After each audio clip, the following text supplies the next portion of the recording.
మనకి తదుపరి వక్త శ్రీ పషర్లపాటి బంగారయ్య శర్మ గారు వారిని వేదిక మీదకి రావాల్సిందిగా కోరుతున్నాము. చెబుతారుగా వారు నేను ఈవేళ వారిని యువయోగి అని పిలవడానికి ఏమీ సందేహించటంలే. కారణం ఏంటంటే 25 సంవత్సరాల క్రితం వారు మాతో మాట్లాడుతున్నప్పుడు, అయ్యా నేను శంకర జయంతి ఉత్సవాలు నిర్వహించాలనుకుంటున్నానండి అన్నారు. శంకర జయంతి ఉత్సవాలు 18 సంవత్సరాలు ఉన్న ఉర్రాడు నేను నిర్వహిస్తానండి అంటున్నారు. ఆ నిర్వహణ శక్తియుక్తులు ఎలా చేయాలో తెలుసా మీకు? దీనికి డబ్బు కావాలి, దీనికి ఒక నిర్వహణ బాధ్యత కావాలి, ఇవన్నిటిని కూడా మీరు పోగేయగలరా? అన్నీ పోగబడిపోతాయండి, ఏం పర్వాలేదండి. ఎలా పోగబడతాయా? మన మాట వినేవాళ్ళు ఎవరు ఉన్నారు? మనకు డబ్బులు ఇచ్చేవాళ్ళు ఎవరు ఉన్నారు చేయడానికి? మీరేం కంగారు పడకండి, శంకర్ల వారు చూసుకుంటారు. ఒకటే మాట అన్నారండి, శంకర్ల వారు చూసుకుంటారు. ఆ నమ్మకం, ఆ విశ్వాసం అది చాలా అవసరం. అయితే ఇక్కడ నేనెందుకు సరేనన్నాను? ఎవరైనా మన దగ్గరకు వచ్చిన వాళ్ళు, అయ్యా ఆ బిజినెస్ చేస్తాను, ఈ బిజినెస్ చేస్తాను, లేదా ఏదో స్కూల్ పెట్టుకుంటాను, నాకు సహకారం చేయండి, మీరు ఎంకరేజ్ చేస్తే మేము ఇంకా మరింతగా డబ్బు సంపాదిస్తాను, జీవితంలో వృద్ధి పొందుతానన్న. శంకరాచార్యుల వారి గురించి నువ్వు సభలు నిర్వహించినా శంకరాచార్య యొక్క తత్వాన్ని మీరు ప్రసరణ చేయడానికి ప్రశ్నించినా ఇది డబ్బు సంపాదన కోసం కాదు కదా. అంటే వారి మనసులో అప్పుడే ఒక బీజం ఏర్పడింది చిన్న వయసులోనే. మరి వీరి దగ్గర డబ్బు ఉందా? వీరికి వంశపారంపర్యంగా వచ్చినటువంటి ఆస్తి ఉందండోయ్, చాలా పెద్ద ఆస్తి. ఎవరైనా ఊహించగలరా? పెద్ద పెద్ద భవనాలు కాదు, ధనరాశులు కాదు, వీరికి వంశానుక్రమంగా వచ్చినటువంటి సనాతన ధర్మం. వారి పితామహుల ద్వారా కావచ్చు, తర్వాత వారి పితృవర్యుల ద్వారా కావచ్చు, వీరికి అబ్బింది సనాతన ధర్మం. ఆ సనాతన ధర్మాన్ని సుప్రతిష్టం చేయాలి, దీన్ని అందరికీ ప్రచారం చేయాలి. దీనికి మూల పురుషులు, దీన్ని పటిష్టం చేసినటువంటి వాళ్ళు వేదవ్యాసులు, మన పూర్వీకులందరితో పాటుగా కలికాలంలో మనకి చేసినటువంటి శంకరాచార్యులు వారు. కాబట్టి వారి తత్వాన్ని మనం సామాన్య ప్రజలందరికీ కూడా అందుబాటులో వచ్చేటట్టుగా చేయాలి, అందరికీ అర్థమయ్యేటట్టుగా చెప్పాలి. దానికి మహామహులైనటువంటి పెద్దల చేత చెప్పించాలి. మీరు నేను చేతి సరిపోదు. ఏం చదువుకున్నప్పుడు నా బోటిగాడు వచ్చి నేను మీకు వైరాగ్యం చెబుతాను లేదా వేదాంతం చెబుతానంటే నన్ను చూసి నవ్వుతారు. నువ్వు వేదాంతం వైరాగ్యం ఏం చెబుతావయ్యా, నీ ఆ ఫీల్డ్ కాదు, నువ్వు ఎలా చెబుతావు? అటువంటి పరిస్థితుల్లో వారు ధైర్యంగా వచ్చి మరి ఎలా చేయగలిగారండి ఈ కార్యక్రమాల్ని? కేవలం సంకల్ప బలం. కేవలం బంగారయ్య గారు ఈ కార్యక్రమం చేయగలిగారంటే సంకల్ప బలంతో మాత్రమే చేయగలిగారు. ఇప్పుడు ఈవేళ మీ ఎదురుగుండా కూర్చున్నారు అంటే ఈ వేదాంతం ఏం చెబుతోంది? నేను అనేటటువంటి అహంకారం, నాది అనేటటువంటి మమకారం, నాచే అనేటటువంటి కర్మబంధనం, ఈ మూడింటిని విముక్తిని పొందండి అని మాత్రమే చెబుతోంది. ఈ మూడు ముక్తి పొందితే మీకు మోక్షానికి మార్గానికి ఒక మార్గం ఏర్పడుతుంది. అటువంటి పరిస్థితుల్లో అటువంటి విషయాన్ని మనసుకి తగుల్చుకుని మనసులో అదే పదే పదే స్మరణ చేస్తూ దాన్ని ప్రజలందరికీ చెప్పడానికి వేళ అక్కడ కూర్చున్నది వారు వైరాగ్యం గురించి చెప్పడానికి కూర్చున్నారు. 25 సంవత్సరాల తర్వాత, ఇప్పటి నుంచే కాదు 20 సంవత్సరాలుగా వారు చేస్తున్న నిరంతర శ్రమ. నేను 25 సంవత్సరాల క్రితం వారితో కలిసినప్పటికీ ఇప్పటికీ విపరీతమైన మార్పు వచ్చింది. ఇది కేవలం శంకరాచార్యుల వారి ఆశీర్వచన బలమే, శంకరాచార్యుల వారి నామస్మరణే ఒక వ్యక్తిని ఉన్నతపరమైనటువంటి స్థితికి తీసుకెళ్లాలంటే. ఉన్నతం అంటే ఈనాడు కోట్లు గడించడం కోసం చేసినటువంటి కార్యక్రమం కాదు. ఇది సమాజాన్ని ఉద్ధరించాలి, సమాజానికి శంకరాచార్యుల వారు చెప్పినటువంటి విషయాన్ని తెలియజేయాలి అనేటటువంటి పూర్ణమైనటువంటి కమిట్మెంట్ నేను అప్పుడు అడిగాను. ఏమంటే మనం ఏదో ఓ సంవత్సరం చేస్తాం, 2 సంవత్సరాలు చేస్తాం, తర్వాత నీరసం వస్తుంది. మీకు నీరసం రావచ్చు, లేదా మీ వెనకాల ఉన్న వాళ్ళకి నీరసం రావచ్చు. ఎందుకంటే ఖర్చు అవుతుంది, అందరూ ఇవ్వలేరు కదా డబ్బులు, అందరూ తల చేయి వేస్తేనే కదా అయ్యేది. అయినా పర్వాలేదని డబ్బుల గురించి మీరు వర్రీ అవ్వకండి, డబ్బుల గురించి వర్రీ అవ్వద్దు, మనం కార్యక్రమం చేద్దాం. ఇందాక ఆయన ఒక మాట అన్నారు, ఆ మాట తర్వాత నేను ఇక్కడితో టాప్ చేస్తాను.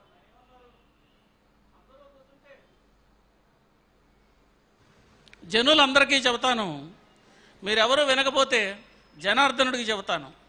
ఆ విశ్వాసం కావాలి, ఆ విశ్వాసం వాళ్ళలో ఉంది.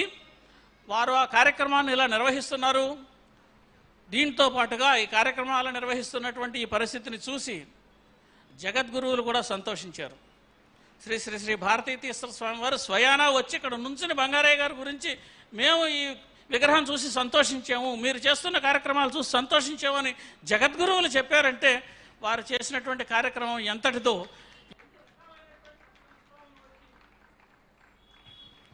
ఈ కార్యక్రమ నిర్వహణ చేస్తున్నారో, ఎంత తపన పడుతున్నారో తప్పనిసరిగా మనందరికీ అర్థమవుతోంది. కాబట్టి ఎవరికైనా ఏదైనా చేతనైతే ఇటువంటి కార్యక్రమాలు చేయడానికి యథాశక్తి సహకారం చేయడం, మనమేం చేయలేమనుకోండి నమస్కారం చేసి ఊరుకోవడం, ఈ రెండో మొత్తం అంటే విమర్శించడం కాకుండా. కాబట్టి ఈ కార్యక్రమాలతోటి శ్రీ బంగారయ్య శర్మ గారిని వారి పుష్పమాలాలంకృతుల్ని చేయవలసిందిగా అమోఘ్ దేశపతి గారిని కోరుతున్నాము.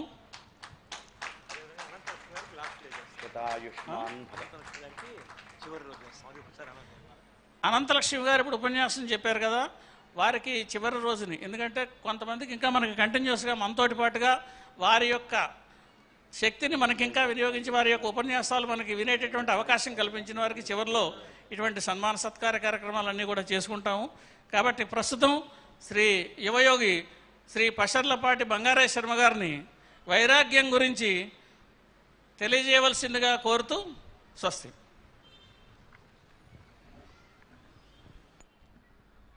శృతి పురాణానామాలయం కరుణాలయం నమామి భగవత్పాద శంకరం లోకశంకరం. అజ్ఞానాం జాహ్నవీతీర్థం విద్యాతీర్థం వివేకినాం సర్వేషాం సుఖదం తీర్థం భారతీతీర్థమాశ్రయే. విద్యా వినయ సంపన్నం వీతరాగం వివేకినం వందే వేదాంత తత్వజ్ఞం విధుశేఖర భారతీం. యస్య ప్రసాదాదహమేవ విష్ణుః మయ్యేవ సర్వం పరికల్పితం చ ఇత్థం విజానామి సదాత్మరూపం తస్యాంఘ్రియుగ్మం ప్రణతోస్మి నిత్యం. నారాయణం నమస్కృత్య నరం చైవ నరోత్తమం దేవీం సరస్వతీం వ్యాసం తతో జయముదీరయేత్. సభాకల్పతరుం వందే. ఆగకుండా ఉపన్యాసాలు చెప్పి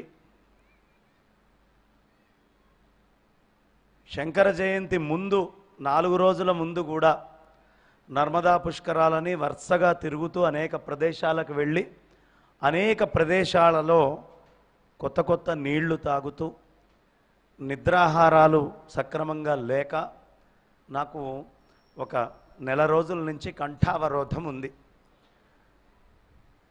మొట్టమొదట నా గొంతు మీద నాకు వైరాగ్యం వచ్చింది. ఇది వస్తే వచ్చింది, లేతే లేదు, ఏదైతే అదైంది.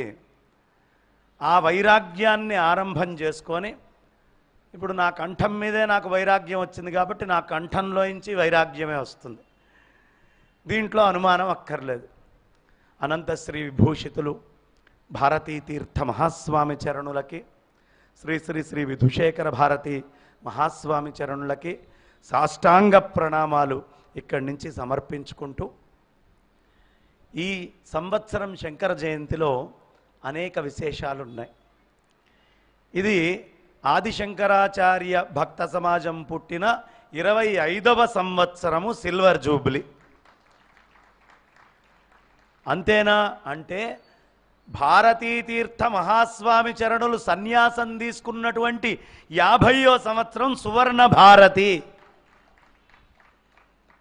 ఈ 2 అంశాలు ఉన్నాయి. భారతీ తీర్థస్వామి వారు అనంగానే వారు అలా విగ్రహం కూర్చొని ఉంటే పరబ్రహ్మతత్వాన్ని నిర్గుణ నిరాకారం అంటారు, మనం చూడలేం కదా అనే దిగులు బెంగ ఎవరికైనా ఉంటే భారతీ తీర్థస్వామి వారు కాషాయం ధరించి కూర్చొనున్నటువంటి ఆ ఒక్క రూపాన్ని చూస్తే చాలు బ్రహ్మతత్వాన్ని పరిపూర్ణంగా మనం చూసినట్టే. అదేమిటండి మనం చూస్తే చాలా అంటే కాదు, వారి చల్లని చూపు మన మీద కనుక ఒక్కసారి ప్రసరిస్తే వారంతా బ్రహ్మదృష్టితోటే చూస్తారు.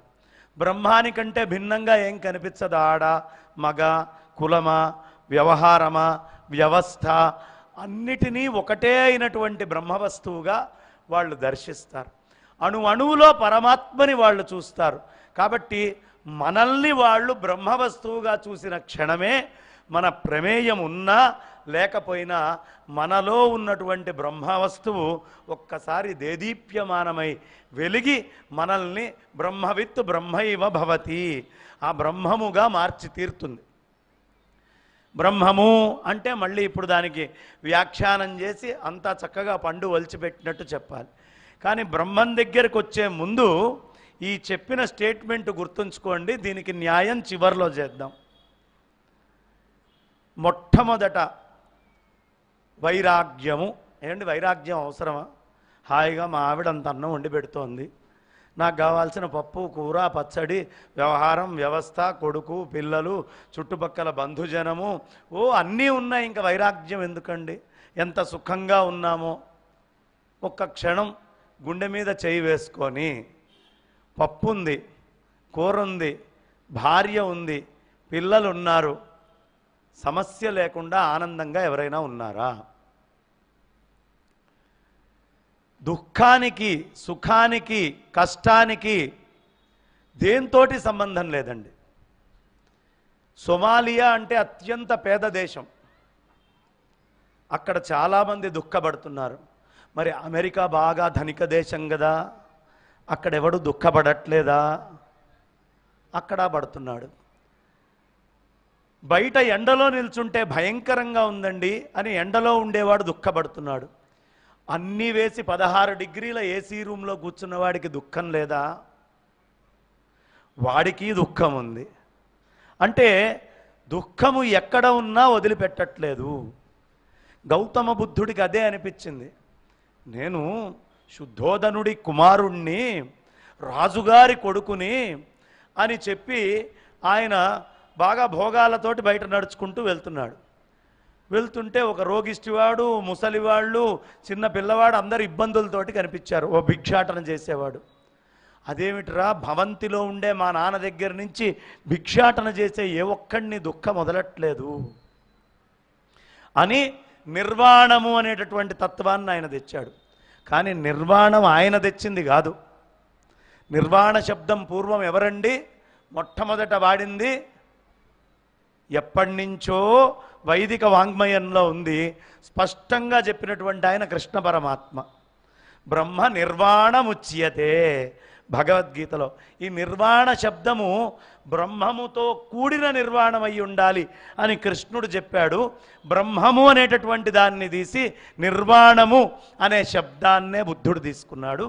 బ్రహ్మని మర్చిపోయావయ్యా అని ఆదిశంకరుడు ఈ నిర్వాణానికి బ్రహ్మ కలిస్తేనే సార్థకత అని బౌద్ధాన్ని పరిపూర్ణంగా ఖండించి పునః వైదిక ధర్మాన్ని ప్రతిష్ఠ చేశారు ఆదిశంకర్. కాబట్టి నిర్వాణము అంటే ఉత్త నిర్వాణం మనకొద్దు, బ్రహ్మ నిర్వాణం ఉచ్యతే. అపో పెద్ద మాటలు చెప్తున్నారండి, బ్రహ్మ నిర్వాణము ఏవేవో చెప్తున్నారు. మేము హాయిగా ప్రశాంతంగా పెళ్లి చేసుకొని సంసారము సుఖము అనుభవిస్తుంటే ఈ బ్రహ్మలు ఈ నిర్వాణాలు మాకు అవసరమా?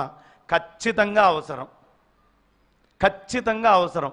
ఇందులో ఓ 60 ఏళ్ళు దాటిన వాళ్ళందరికీ అవసరమనే విషయం తెలుసు. ఎందుకు తెలుసు? వాళ్ళు పెళ్లి చేసుకున్నారు, పిల్లలు పుట్టారు, బాగా రాగంతో వాళ్ళని పెంచారు, వాళ్ళకి పెళ్లి చేశారు. ఆ పెళ్లి చేసుకున్న వాళ్ళు పెళ్లి చేసుకున్న వాళ్ళతో వెళ్ళిపోయారు. ఈ మొగుడు మొదటి నుంచి తిట్టేవాడు అలాగే తిడుతూ ఉన్నాడు. ఈ పెళ్ళాం వంకబెట్టేది పెడుతూనే ఉంది. తాపత్రయంతో అటు పీకుతూనే ఉంటుంది. వాళ్ళు ఇటు రారు, వీళ్ళు అటు పోలేరు. ఇప్పుడు చిన్నప్పటి నుంచి వైరాగ్యం లేకపోవడం వల్ల ప్రతి క్షణము చింత ఉందా లేదా? ప్రతి మనిషికి చింత ఉంది. కాకపోతే చింత దారుణమైంది. ఎంత దారుణమైందయ్యా అంటే, ఒకవేళ చచ్చిపోయాడు అనుకోండి, చితి ఒక్కసారే కాలుస్తుంది. చింత అనుదినము అనుక్షణము మనల్ని కాలుస్తూనే ఉంటుంది. చింతకి ఎండు లేదు. దాన్నే రావణ కాష్టము అంటారు. రావణుడికి ఉన్నదేమిటి? అయ్యో సీతమ్మ నాకు లభించలేదే అని చింత. వాడి కాష్టం కాలుతూనే ఉంటుంది. ఎప్పటిదాకా మనిషి లోపల చింత ఉంటుందో ఒక్కసారి కాల్చే చితి కంటే దారుణంగా వాణ్ణి ప్రతి క్షణము కాలుస్తూనే ఉంటుంది. చింత లేని వాళ్ళు ఎవరైనా ఉంటే కాస్త చెయ్యి లేపితే సాష్టాంగ ప్రణామం చేసుకుంటా. ఇక్కడ చింత లేని వాళ్ళు ఎవరైనా ఉన్నారా? అయ్యా, నేను చెయ్యెత్తానని మీరు కూడా ఎత్తారు. మీ ఆవిడికి చెప్తాను సాయంత్రం, ఈయన ఇంకా చింతలు లేకుండా ఉన్నారటండి, కాస్త చూడండి అని. కాబట్టి చింత లేనటువంటి వాళ్ళు ఎవరు ఉండరు. నేనున్నాను అని చేయలేపాడు అంటే ముందు నేను చేయలేపాలనే చింత ఉంది. అర్థమైందండి? అదే నేనున్నాను అని లేపారు అంటే ఎవరైనా ఈ నలుగురిలో నేనున్నానని చేయలేపి చూపించాలనే చింత ఉంది ఇంకా. కాబట్టి చింత లేనటువంటి వాడు ఎవడూ లేడు. మరి ఈ చింత నుంచి తట్టుకోకపోతే మన మనస్సు చాలా ఇబ్బందికి గురవుతుందా కాదా? మనస్సు చాలా డెలికేట్ అండి. ఈ మనస్సు మెలకువతోటి ఉన్నంతసేపు పనిచేస్తూనే ఉంటుంది. మెలకువతోటి ప్రపంచాన్ని చూసేంతసేపు పనిచేస్తూనే ఉంటుంది. ఈ మనస్సు దగ్గరికి కానీ శరీరం దగ్గరికి కానీ వైరాగ్యం దగ్గరికి కానీ వెళ్ళే ముందు మన పుట్టుక దగ్గరికి వెళ్ళాలి. మొట్టమొదట మన పుట్టుక మనకి తెలిస్తే తప్ప వైరాగ్యం దగ్గరికి కానీ చింతల దగ్గరికి కానీ మనస్సు దగ్గరికి కానీ చేరలేం. చాలా కష్టపడి ప్రయాణం చేస్తూ భూమి మీదకి వచ్చాం. ఆషామాషిగా రాలేదు మనం ఎవరం. శంకరాచార్యులు వారు చెప్తారు, జంతువునాం నరజన్మ దుర్లభమతః పుంస్త్వం.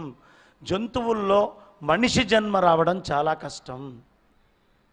అదేంటండి, జంతువుల్లో మనిషి జన్మ రావడం కష్టమా అంటే 100% కష్టమే. ఏ అనుమానము మనకు అక్కర్లేదు. కారణం, ఒక ఇల్లు సక్రమంగా లేకుండా ఏ ప్రాణి వచ్చి ఎప్పుడు కబళిస్తుందో అని భయపడుతూ రెవెన్యూస్ సంపాదించే కష్టం లేకపోయినా భోజనం సంపాదించాలి. ఏదో 100 రూపాయలు స్టాక్ పెట్టుకున్నవాడు నా దగ్గర ఉందిలే అని రేపటికి నిశ్చింతగా ఉండొచ్చేమో. ఈ రాత్రి దాచిపెట్టుకున్నవాడు వాటికి ఆ స్టాక్ ఉండదు. ఎప్పటి భోజనం అప్పుడు సంపాదించాల్సిందే. ఆహారంలో కష్టం జంతువులకి, భయమునందు కష్టం, వాటి నిద్ర కూడా కష్టమే. చిన్న శబ్దమైనా ఉలిక్కిబడి, ఇంత తలుపులేసుకొని మనం ఇళ్లల్లో అటు ఇటు అన్నీ బిగిచ్చి కూడా లోపల బెంగ ఉంటుంది బయట చప్పుడైతే. మరి ఏ ఇల్లు లేకుండా పడుకున్న దాన్ని ఏదొచ్చి పట్టుకుంటుందో అని దానికి ఎంత భయం ఉంటుందండి. చచ్చే భయం జంతువులకి. పక్షులకి పైన ఏదో మనం అనుకుంటాం, పక్షి జన్మ అయితే హాయిగా ఎగరచ్చు. అది కూడా ఓ కొమ్మ మీద కూర్చోవాలి, గూట్లో ఉండాలి. ఏ పాము వస్తుందో, ఏ గుడ్డు తింటుందో, ఏ కోత వస్తుందో, మెడ కొరుకుతుందో, ఏ ఇంకొక జంతువు వస్తుందో, ఏం చేస్తుందో అనే భయం ఉంటుంది. వాటికి సంతానాన్ని రక్షించుకోవాలంటే భయం. కన్న వెంటనే రక్షణ ఉండదు. మాకు గోశాల ఉంది. ఆవు ఈనంగానే ఆ దూడని చాలా జాగ్రత్తగా కాపాడుకోవాలి. ఏ కుక్క ఎట్నుంచి దూకొస్తుందో, ఏది ఏం చేస్తుందో అని. కాబట్టి ఖచ్చితముగా అవన్నీ కష్టం. ఇన్ని కష్టాలు మానవుడికి లేవు. లేకపోయినా చాలా కష్టాలను తెచ్చుకొని నా అంత కష్టపడేవాడు ఎవడూ లేడు అని ప్రతివాడు అంటూ ఉంటాడు. ఆహార నిద్ర భయమైథునాని ఇవి మనుష్యులకి జంతువులకి సమానం. కాబట్టి జంతువునాం నరజన్మ దుర్లభం, మానవ జన్మ రావడం కష్టం. ఒక్కసారి మనమందరం ఈ కథ చెప్పకుండా నేను ఎక్కడా ఉపన్యాసం ముగించను. నేను బయట చాలా చోట్ల ఉపన్యాసం చెప్తా కానీ అలకాపూర్లో ఏ 7 ఏళ్లకో 8 ఏళ్లకో 10 ఏళ్లకో ఒక్కసారి, అది కూడా ఎప్పుడో ఇట్లా సందు దొరికితే ఓ అరగంటో పావుగంటో చెప్తా. మిగతా అన్ని చోట్లకి వెళ్ళి గంటలు గంటలు చెప్తూ ఉంటా. దీపం చుట్టూ వెలుతురు ఉండదు. దీపము వెలిగించి పెడితే చుట్టూతా నీడ ఉంటుంది, మిగతా అంతా వెలుగు ఉంటుంది. అలా మన కాలనీలోకి వచ్చేటప్పటికి అబ్బా నేను నిర్వహించిన సభలో నేనే చెప్పుకుంటే ఏం బాగుంటుంది అని 25 ఏళ్ల నుంచి మొహమాటంతో ఎక్కువ చెప్పేవాడిని కాదు. ఎవరైనా పెద్దల్ని పిలిచి చెప్పిద్దాము అని చెప్పించుకోవడం. కాకపోతే 25 ఏళ్ళు అయింది కదా, ఒకసారి ధైర్యం చేద్దాంలే, వాళ్ళకి వైరాగ్యం వచ్చి ఉండదా, వాళ్ళకి వచ్చి ఉంటుంది కదా, వింటారులే అనే ధైర్యంతో మనం నిర్వహించుకునే సభలో ఇది మాట్లాడటం. మనమందరం ఎక్కడి నుంచి పుట్టాం ఒక్కసారి ఆలోచించండి. మాతృ గర్భంలోంచే కదా, తల్లి కడుపులోంచి వచ్చాం. ఆ తల్లి తాను బతికుంటుందో మరణిస్తుందో తాను శరీరాన్ని కూడా లెక్క చేయకుండా ఇంత చిన్న బొప్పో కురుపో ఏదో వస్తేనే మనం భరించలేమే. ఇంత సెగ్గడ్డ వస్తే భరించలేమే, కడుపులో అంత గడ్డ పెట్టుకొని ఆ తల్లి భరిస్తూ మనకి జన్మనిచ్చింది. ఈ ప్రపంచంలో నేను ఎవ్వరినీ కష్టపెట్టలేదు, నాకే ఎందుకు ఈ కష్టాలు వచ్చినాయి అంటాడు ప్రతి వాళ్ళు స్టైల్గానే మాట. కానీ తల్లిని కష్టపెట్టకుండా పుట్టినవాడు ఎవడూ లేడు ఈ ప్రపంచంలో. కష్టపెట్టకుండా ఎవడైనా పుడితే చెప్పండి, నేను వచ్చానండి అని చేయలేపండి, దండం పెడతా. మళ్ళీ తల్లిని కష్టపెట్టకుండా, తల్లి యొక్క రక్తాన్ని చూడకుండా, తల్లి యొక్క రక్తస్రావం కాకుండా ఈ భూమి మీద పుట్టేటటువంటి వాడు ఎవ్వడూ లేడు, అనుమానమే లేదు. కాబట్టి ఆ తల్లి అంత కష్టపడ్డది. అందుకనే శంకరాచార్యుల వారు తల్లి గురించి చెప్పేటప్పుడు ఆస్తాం తాన ప్రసూతికాల సమయే దుర్వార శూలవ్యథ నైరుచ్యం తరుశోషణం మలమయీ శయ్యాచ సాంవత్సరి. అమ్మా, ఎంత కష్టపడి కన్నావమ్మా నన్ను, నేను నీ కడుపులో ఎన్ని గర్భశూలలు కలిగించాను, ఇటు దన్నాను అటు దన్నాను, నొప్పి వచ్చింది, వాంతులు వచ్చినాయి, ఇబ్బంది పడ్డావు, కూర్చోలేకపోయావు, నిల్చోలేకపోయావు, ఆయాసం ఎగశ్వాస తెచ్చుకున్నావు, నన్ను కంటానికి నువ్వు ఎంత కష్టపడ్డావమ్మా. పుట్టిన తర్వాత మాత్రం నేనేమైనా ఉన్నానా? అలా పడి ఉంటే నా ఒంటి మీద ఏ చీమ వచ్చి వాళ్తుందో, ఈగ వచ్చి వాళ్తుందో అని అనుక్షణము ప్రపంచంలో ఏ పని చేస్తున్నా ఆ రెండు కళ్ళు నా వైపు పెట్టి నిరంతరం నన్నే తదేకంగా చూస్తూ సంవత్సరం పాటు ఆ శయ్య మీద నన్ను కాపాడావు కదమ్మా అని ఆ తల్లి మరణించినటువంటి సమయంలో మాతృపంచకం అని చెబుతూ ఏడిపిస్తాడండి శంకరాచార్యులు వారు. ఆయన ఆ తల్లి నోట్లో అమ్మా నన్ను బుజ్జి, నా రత్నాల పట్టి, నా కన్నా, నా కొండ, నా బంగారం అంటూ పిలిచినటువంటి ఆ నోట్లో ఇన్ని గుప్పెడు బియ్యం వేయాల్సి వస్తోందా అమ్మా నేను? ఇదే దౌర్భాగ్య పరిస్థితి నాకు వచ్చింది అని శంకరులంతటి వారు బాధపడ్డారు. ఆదిశంకర భగవత్పాదాచార్యుల వారు. అలాంటి తల్లి, ఆ తల్లి యొక్క రుణాన్ని ఎవడూ తీర్చుకోలేడు. అందుకనే శంకరులు సన్యాసం తీసుకోవాలన్నా ఆ తల్లిని ఆ రాగం నుంచి బయటికి మార్చడానికి మభ్యపెట్టాల్సి వచ్చింది. అది చాలా పెద్ద రాగం. కాబట్టి మాతృమూర్తి నుంచి మనం బయటకు వచ్చాం. తల్లి గర్భంలోంచి ఊడిపడ్డామా? తల్లి గర్భంలోంచి అన్న ఊడిపడ్డామా? ఎక్కడి నుంచి వచ్చాం తల్లి గర్భంలోకి? తండ్రి యొక్క వీర్యంలోంచి వచ్చాం. అంటే ప్రతి తల్లి అంటుంటుంది, వాడిని నవమాసాలు కడుపులో పెట్టుకొని మోసాను నేను. నీకంటే ముందే ఆయన కడుపులో పెట్టుకొని మోస్తే నీ కడుపులోకి వచ్చాడు వాడు. కాబట్టి ముందు మోసిన వాడెవడు? పిల్లవాడిని తండ్రి కడుపులో పెట్టుకొని మోసాడు. కాబట్టి తండ్రి గర్భంలోంచి నువ్వు బయటికి వచ్చావు. తండ్రి గర్భంలోకి ఎక్కడి నుంచి వచ్చావు? తండ్రి తిన్నటువంటి ఆహార పదార్థాల్లోంచి వచ్చావు. ఊడిపడలేదేమి. తండ్రి ఆహారం తినకపోతే వీర్యం లేదు. వీర్యం ఎక్కడి నుంచి వచ్చింది? ఆహారం నుంచి వచ్చింది. ప్రతి ఇతర మతం వాడు మనల్ని తిట్టేవాడే. అయ్యా, మీకు మీ మతంలో అజ్ఞానం బాగా నెత్తికి పట్టింది, చెట్టుకి పుట్టకి కూడా పూజ చేస్తారు, మూర్ఖులు అంటారు. అరే పిచ్చి వెధవా, ఈ తండ్రి గర్భంలో ముందు నేను చెట్టును ఆశ్రయించాను రా. ఆ చెట్లతోటి మాకు రుణం ఉంటుందని తెలుసు. ఆ చెట్టుకి రుణం ఉంచుకుంటే, ఓ దేవతా వృక్షంతో రుణం ఉంచుకుంటే ఆ చెట్టులోకి వచ్చి ఉత్తర జన్మలో కూడా ఉత్తమమైన గర్భానికి వెళ్ళాలంటే చెట్టుని పూజ చెయ్యాలి అనే ఒకటే ఒక పుస్తకం పెట్టుకొని తిరిగే నీకేం తెలుస్తుంది?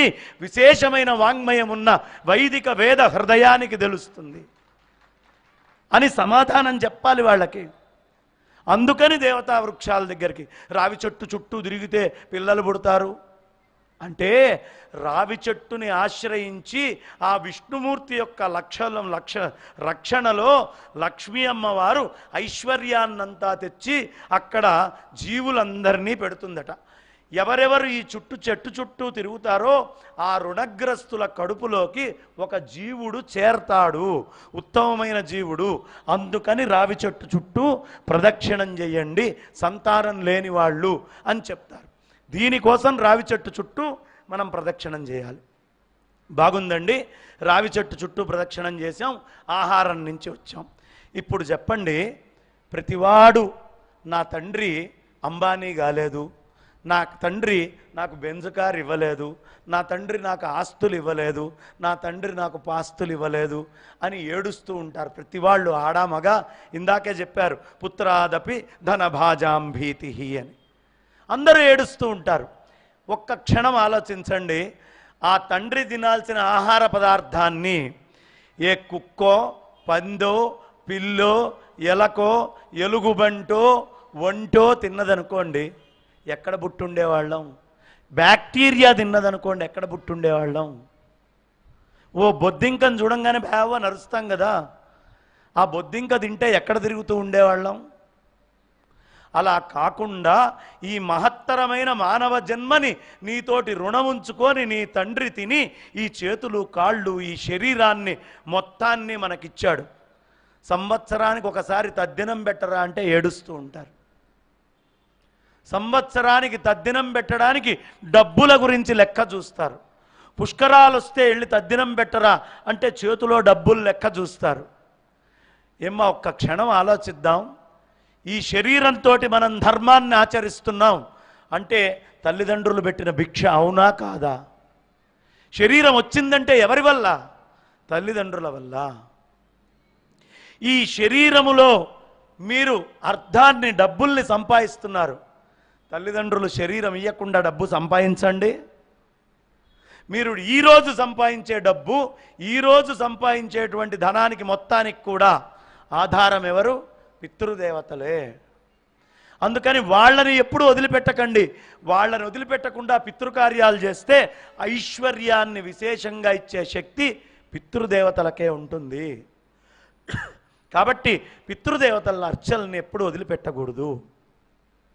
ఇంకొకటి, నేను పిల్లల్ని కన్నాను, నాకు మగ పిల్లవాడు ఆడపిల్ల, ఎక్కడి నుంచి వచ్చింది నీకు కామముతోటి పిల్లల్ని కంటానికి? నీ తల్లిదండ్రులు ఇచ్చిన శరీరం వల్ల కాదా? వాడొస్తాడు, నేను ఆశ్రమ స్వీకారం తీసుకున్నాను, నేను రమణ మహర్షిని అయ్యాను, మోక్షాన్ని పొందాలి, నేను పూర్ణ జ్ఞానముతో ఆ పరబ్రహ్మతత్వం నందు రమిస్తున్నాను. ఆయనకు కూడా తల్లిదండ్రులు శరీరం ఇస్తేనే మోక్షము. ఈ మానవ శరీరముతోటే సాధించగలుగుతారు. కాబట్టి అందుకనే చెప్పేది మాతృదేవోభవ పితృదేవోభవ ఆచార్యదేవోభవ. ఒక్కసారి అందరూ కళ్ళు మూసుకొని మీ అమ్మగారికి నమస్కారం చేసుకోండి. మాతృదేవోభవ. మా అమ్మగారు మా అమ్మమ్మకి చేసుకుంటారు, ఇక్కడే ఉన్నారు. మాతృదేవోభవ అనండి పెద్దగా. మాతృదేవోభవ పితృదేవోభవ ఆచార్యదేవోభవ అతిథి దేవోభవ. మన జీవితంలో చాలామంది మనకి తెలియకుండానే ఇప్పుడు నేను మాట్లాడుతున్నాను, మీకు అర్థమవుతోంది, మీరు మాట్లాడతారు, నాకు అర్థమవుతోంది. శంకరాచార్యులు వారు ఏం చెప్తారమ్మా? సర్వ వేదాంత సిద్ధాంత గోచరం తం అగోచరం గోవిందం పరమానందం సద్గురుం ప్రణతోస్మ్యహం. అన్ని వేదాంతాలు సిద్ధాంతాలు గోచరం అవుతున్నాయి, కానీ గురువు గోచరం కాడు. నేను మాట్లాడేవి మీకు అన్నీ అర్థమవుతున్నాయంటే చిన్నప్పుడు మీ అమ్మ నాన్న మీ చుట్టుపక్కల వచ్చిన అతిథులు మిత్రులు బంధువులు అమ్మ ఆవు ఇల్లు ఈక పీక అని చెప్తేనే కదా మీకు అర్థమవుతోంది. వాళ్ళు ఇక్కడ లేరు, కానీ వాళ్ళ వల్ల మాత్రమే నేను చెప్పే మాటలు మీకు అర్థమవుతున్నాయి. కాబట్టి సర్వ వేదాంత సిద్ధాంత గోచరం తం అగోచరం. ఇప్పుడు కూడా మీరు తల్లిదండ్రులకి రుణపడే ఉన్నారు.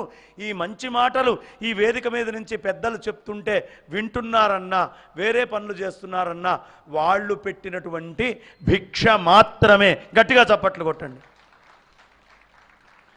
అబ్బా అంత గొప్ప పాయింట్ చెప్పారా అండి, చప్పట్లు కొట్టమంటున్నారు. గట్టిగా కొట్టండి. ఎందుకు గట్టిగా కొట్టమన్నానయ్యా అంటే మీ పక్కన ఎవరైనా నిద్రపోతే లేస్తారు. పోనీ మీ పక్కన ఎవడో నిద్రపోతే లేస్తాడనగానే నవ్వారు కదా. ఎన్నో జన్మల నుంచి ఈ లోపల ఉన్న జీవుడు నిద్రపోతున్నాడు, వాణ్ణి లేపకుండా అలాగే అజ్ఞానంతో బతుకుతున్నాం. వాణ్ణి లేపడానికి చప్పట్లు కొట్టాలి. వాణ్ణి ఆ జీవుణ్ణి లేపాలి ముందు గట్టిగా. ఆహార పదార్థాల్లోకి ఎక్కడి నుంచి వచ్చాం? వృక్షాలలో నుంచి వచ్చాం. వృక్షాలలోకి ఎక్కడి నుంచి వచ్చాం? భూమిలోంచి వచ్చాం. మాతృదేవోభవ అని ఎట్లా అంటామో రామచంద్రమూర్తి వారు ఏమన్నారమ్మా? అద్భుతమైనటువంటి మాట చెప్తారు. తల్లి, జన్మభూమి ఈ రెండు స్వర్గము కంటే గొప్పవి అని చెప్పినటువంటి వారెవరు? రామచంద్రమూర్తి.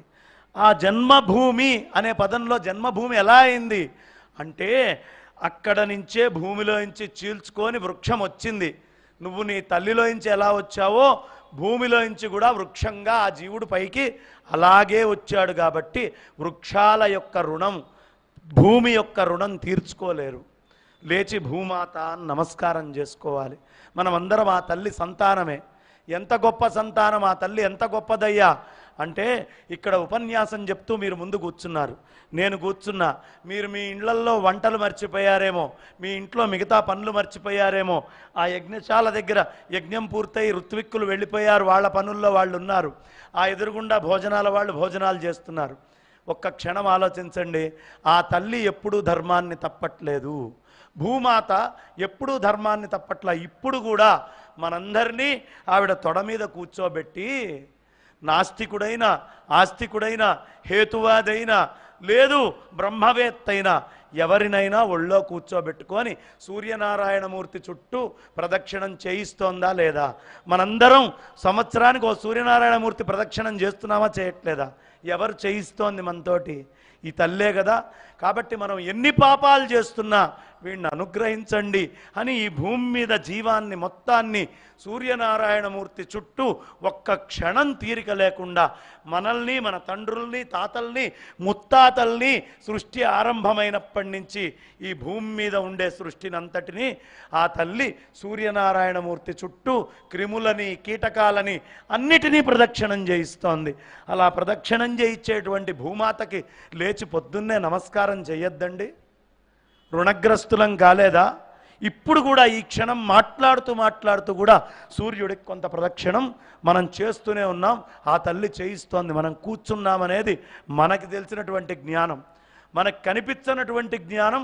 మనల్ని ఆ తల్లి ప్రదక్షిణం చేయిస్తోంది. కాబట్టి అలాంటి భూమాతకు ఒక్కసారి మనస్ఫూర్తిగా నమస్కారం చేసుకుందాం. భూమిలోకి ఎక్కడి నుంచి వచ్చామండి? జీవుడు భూమిలోకి ఎక్కడి నుంచి వచ్చాడు? నీళ్లల్లో నుంచి వచ్చాడు. నీళ్లు లేకపోతే భూమి ఉండే అవకాశం లేదు. నీళ్లల్లో నుంచి వచ్చిన భూమే నీళ్లకు ఆధారం. చాలా ఆశ్చర్యంగా ఉంటుంది. అంతా జలమయమై ఉంది. ఈ నీళ్లు అనేటటువంటి దాంట్లో నుంచే భూమి మీదకి వచ్చాం. ఆలోచించండి, నీళ్లు లేకపోతే భూమి మీద ఒక్క మొక్క, ఒక జీవం వస్తుందా? ఒక గడ్డిపోచ లేకపోతే మనిషి లేడు. మనిషి ఉన్నాడు అంటే నీళ్లు కావాలి. కాబట్టి నీళ్లల్లో నుంచి మనం వచ్చాం. ఈ నీళ్లల్లోకి ఎక్కడి నుంచి వచ్చాం అంటే సూర్యనారాయణమూర్తి నుంచి వచ్చాం, అగ్నిలోంచి. కానీ ప్రత్యక్షంగా అగ్నిలోంచి రాలేదు, పరోక్షంగా వచ్చాం. కాబట్టి మాయలో పడి నేను జీవుడు అని కొట్టుకుంటున్నాం. అదేంటండి పరోక్షంగా రావడం అంటే? సూర్యుడికి 3 రకాల కిరణాలు ఉన్నాయి.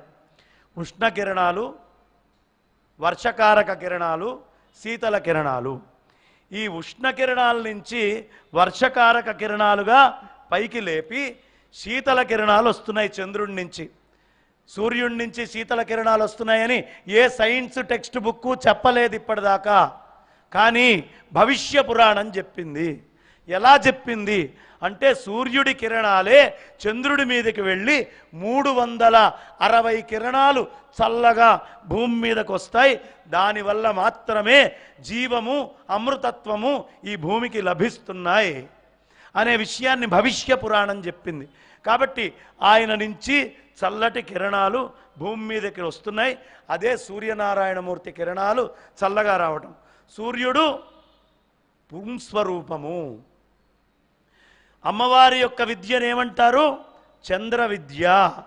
కాముడికి సోదరుడు, సోదరి. అవునా? చంద్రుడు, కాముడు ఇద్దరు ఒకటేసారి వచ్చారు, సోదరి అవుతుంది.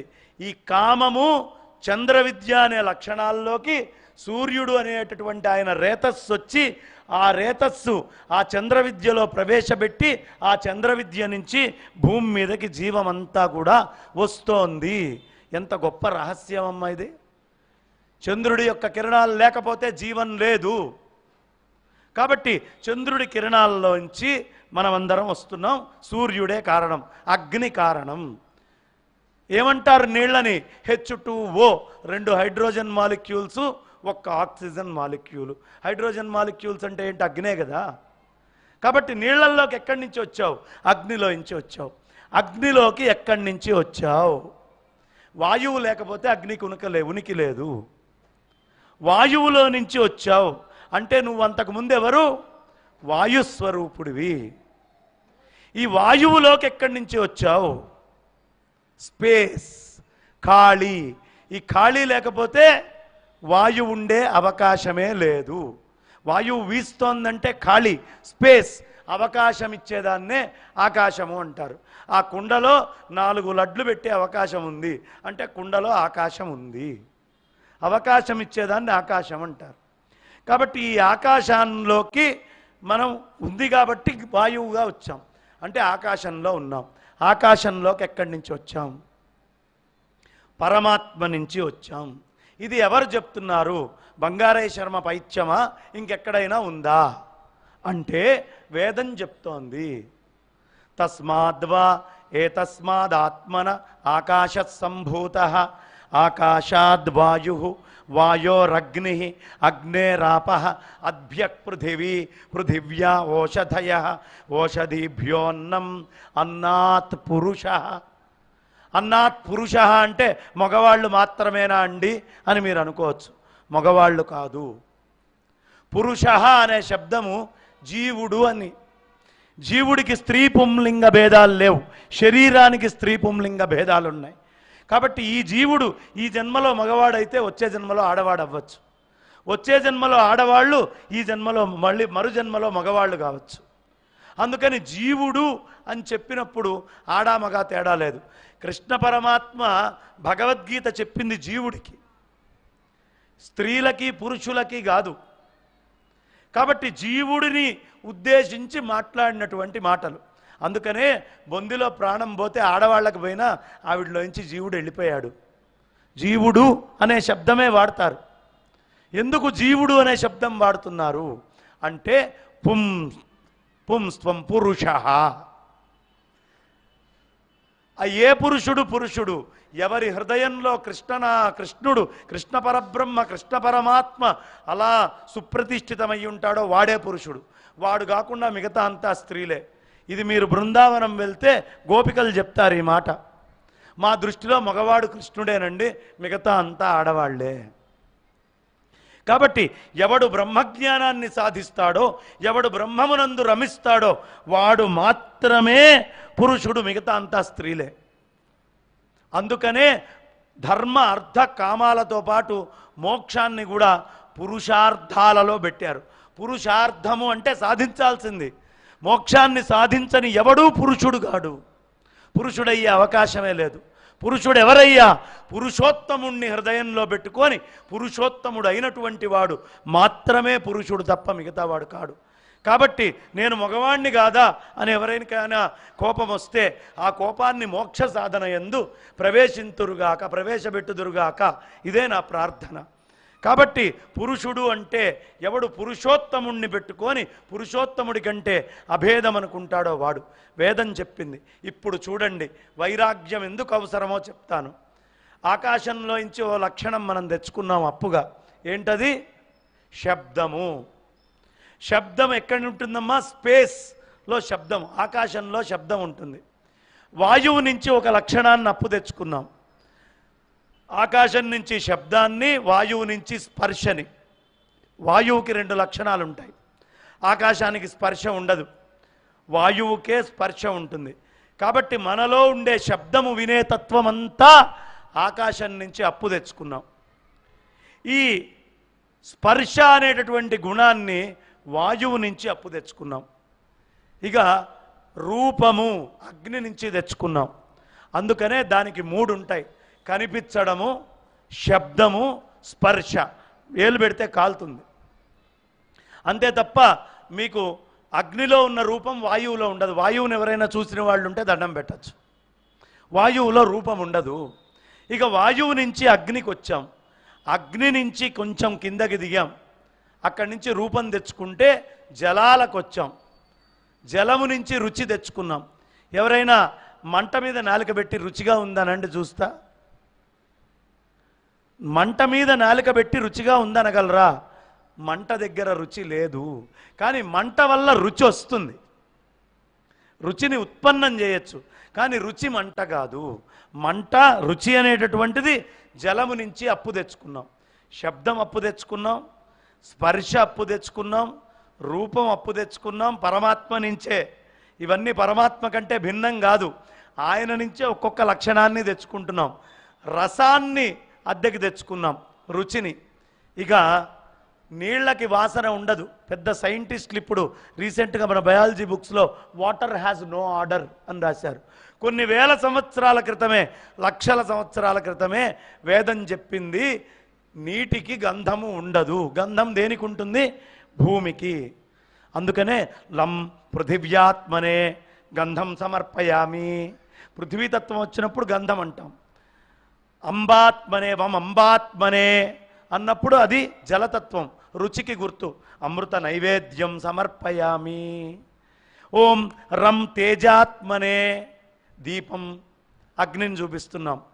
ఓం యం వాయవ్యాత్మనే ధూపం, వాసన ఎక్కడ? ధూపము దగ్గర వచ్చింది, అందుకని వాయువుని చూపించారు. ఓం హం ఆకాశాత్మనే ఆకాశతత్వాన్ని చూపించారు. అక్కడ పుష్పం, ఏ పుష్పం? హృత్ పుష్పం. మన లోపల వచ్చేటటువంటి శబ్దాలన్నీ అనాహతం అనే పుష్పం నుంచి వస్తాయమ్మా. అందుకని అనాహత శబ్దాలు, ఆహత శబ్దాలు అని రెండు ఉంటాయి. ఇప్పుడు మనం గంధము అనేది భూమి నుంచి అప్పు తెచ్చుకున్నాం. నీళ్ళకి వాసన లేదు, గంధానికి ఉంది. ఈ ఐదిటిని అప్పు తెచ్చుకొని ఈ ఐదిటిని తీసుకొని వెళ్ళి వృక్షములో ఫోటోసింథసిస్. ఫోటోసింథసిస్ అంటే ఏమిటి? చెట్టుకి ఆ సూర్యుడి నుంచి వెలుతురు కావాలి, వాయువు కావాలి, జలము కావాలి, అగ్ని తీసుకున్నాం, ఆకాశం కావాలి, పృథివీ కావాలి. ఈ ఐదిటిని ఓ దగ్గరికి క్రోడీకరిస్తోంది చెట్టు. ఈ ఐదిటిని క్రోడీకరించిన తర్వాత పురుషుడిలోకి ఇది ప్రవేశించి అక్కడి నుంచి రేతస్సులోకి వెళ్ళి అక్కడ నుంచి ఆ సంతానం అనేది ఉద్భవిస్తోంది. ఇక్కడ మనస్సు అనేది మొదలవుతుంది. జ్ఞానేంద్రియాలన్నీ అప్పు తెచ్చుకొని చెట్టు దగ్గర పెట్టాం. ఇప్పుడు కర్మేంద్రియాలన్నిటినీ ఈ గర్భములో నుంచి తీసుకొచ్చాం. ఎప్పుడైనా గుర్తుంచుకోండి, మన శరీరంలో గట్టిగా ఉండేటటువంటి పదార్థాలన్నీ శివమయం, మెత్తగా ఉండే పదార్థాలన్నీ శక్తిమయం. ఇది రెండు తత్వాలుగా ఉంటుంది, డివైన్ మాస్కులిన్, డివైన్ ఫెమినిన్. ఆడవాళ్లలో కూడా మాస్కులిన్ శక్తి ఉంది, ఫెమినిన్ శక్తి ఉంది. శివశక్త్యా యుక్తో ఈ మెత్తటి పదార్థం ఉంటేనే ఆ గట్టి పదార్థముతోటి. అందుకని శక్తిని వేగంగా ప్రసారం చేసేటటువంటిదంతా మెత్తగా ఉంటుంది, ఆ శక్తికి మూలకమైనదంతా కూడా గట్టిగా ఉంటుంది. ఇది మన శాస్త్రాలు చెప్తున్నటువంటి మాట. కాబట్టి ఎక్కడికి వచ్చాం మనం? ఈ ఫెమినిన్ మాస్కులిన్ ఎనర్జీస్ రెండిటిని ఎక్స్ ఎక్స్ ఎక్స్ వై కింద తీసుకొచ్చుకొని ఇక్కడ పెట్టుకొని అక్కడ నుంచి ఏ సమ్మేళనం ఎక్కువ ఉంటే ఆ రకమైనటువంటి పదార్థాలతో మనిషి యొక్క జన్మ జరుగుతోంది. ఈ విధంగా మనం పుడుతున్నాం. ఇప్పుడు మనస్సు ఇక్కడ ఏర్పడ్డది. కర్మేంద్రియాలు, జ్ఞానేంద్రియాలు ఈ 10 ఏర్పడి శబ్ద స్పర్శ రూప రసగంధాలు అనేటటువంటివి చెవు, ముక్కు, కన్ను, నాలిక, చర్మము వీటి కింద వచ్చి చేతులు, కాళ్ళు, వాక్కు, ఉపస్థ, పాయువు మలమూత్రాలు చేసేటటువంటి ఆ అంగాలు, ఈ ఐదిటిని కలిపి కర్మేంద్రియ జ్ఞానేంద్రియ సమూహంగా పెట్టాం. ఇప్పటిదాకా మనస్సు లేదు. మనం కానిది మనము అని అనిపించేది మనం ఏమిటయ్యా? మనం కానిది మనం అనిపించేది మనం అయినది మనం అవ్వాలి అంటే ఉండకూడదు ఏమిటి? మనస్సు ఉంటే మనం కాదు, మనస్సు లేకపోతే మనం కాదు. ఉండి ఉండనట్టుగా ఉండాలి మనస్సు. అంటే మనస్సు ఉండాలి, ఏ వికారాలని అంటుకోకుండా ఉండాలి. మనస్సు ఉండాలి, ఏ వికారాలని అంటుకోకమ్మా. అనేకమైనటువంటి ఉపనిషత్తుల సారాంశాన్ని నేను జాగ్రత్తగా అందించే ప్రయత్నం. ఇక్కడ బ్రహ్మసూత్రాలని చెప్తూ ఉంటారు. ఇవి తేలిగ్గా మీకు అర్థం కావాలి అంటే ఇప్పుడు నేను చెప్పేది మీకు అర్థమవుతే రేపు ఆత్మబోధ చేయబోతున్నారు బ్రహ్మశ్రీ సామవేదం షణ్ముఖ శర్మ గారు. ఈ మాటలు మీకు చాలా అందంగా రేపు వారు చెప్పేదంతా అర్థం చేసుకోవడానికి ఉపయోగపడడానికి అవసరమైనటువంటి గ్రౌండ్గా ఉపయోగపడతాయి. కాబట్టి జాగ్రత్తగా పరికించి వినండి, బహుపరాగ్గా వినండి. జీవితంలో ఇలాంటి మాటలు ఎప్పుడూ దొరకవు.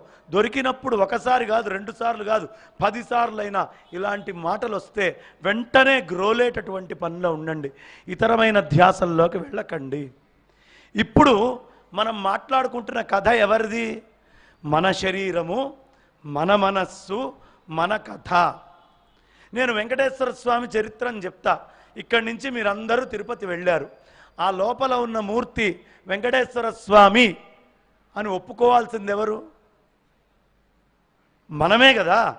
నాస్తికుడు వెళ్తే వెంకటేశ్వర స్వామి లేదు, గోంగూర కట్టలేదు అంటాడు. ఆస్తికుడు వెళ్తే అయ్య బాబాయ్ స్వామివారండి నమస్కారం అంటాడు. ఇద్దరికీ మనస్సు ఉంది, కానీ ఒప్పుకోవడం ఒప్పుకోకపోవడం అనేది ఎక్కడుంది? మన లోపల ఉంది. ఈ ఒప్పుకోగలిగే శక్తి ఎవడి యందు వాడికి ఎక్కడ ఉంటుందో వాడెక్కడ కూర్చుంటే అక్కడే బ్రహ్మతత్వం ఉంటుంది. ఒప్పుకోలేనటువంటి వాడు కనీసం వెతికైనా ఒప్పుకుంటాడు. ఒప్పుకోని వాడు మూర్ఖుడై జీవితాంతం వేదనింద చేస్తూ సత్యము తెలియక అగాధములో పడి కొట్టుకుంటూ ఉంటాడు. కాబట్టి ముందు ఒప్పుకోవడం ఒప్పుకోకపోవడం ఈ రెండు మనములోనే ఉన్నాయి, మనలోనే ఉన్నాయి. కాబట్టి ఒప్పుకోవడం ఒప్పుకోకపోవడం అనేటటువంటిది లోపల ఎలా ఉంటుంది అనే విచికిత్స చేసుకుందాం. ఇప్పుడు చూడండి, కన్ను చూస్తోంది, చెవు వింటోంది, ముక్కు వాసన పీలుస్తోంది, నాలిక రుచి చూస్తోంది, చర్మము స్పర్శని కోరుకుంటోంది. ఏమ్మా, ఈ 5 విడివిడిగా పనిచేస్తున్నాయి. కానీ ఈ 5 ముక్కు వాసనను తీసుకెళ్ళి ఎక్కడ చూపిస్తోందమ్మా? మనస్సు దగ్గరే చూపిస్తుంది. చెవులు శబ్దాన్ని తీసుకెళ్ళి ఎక్కడ చూపిస్తున్నాయి?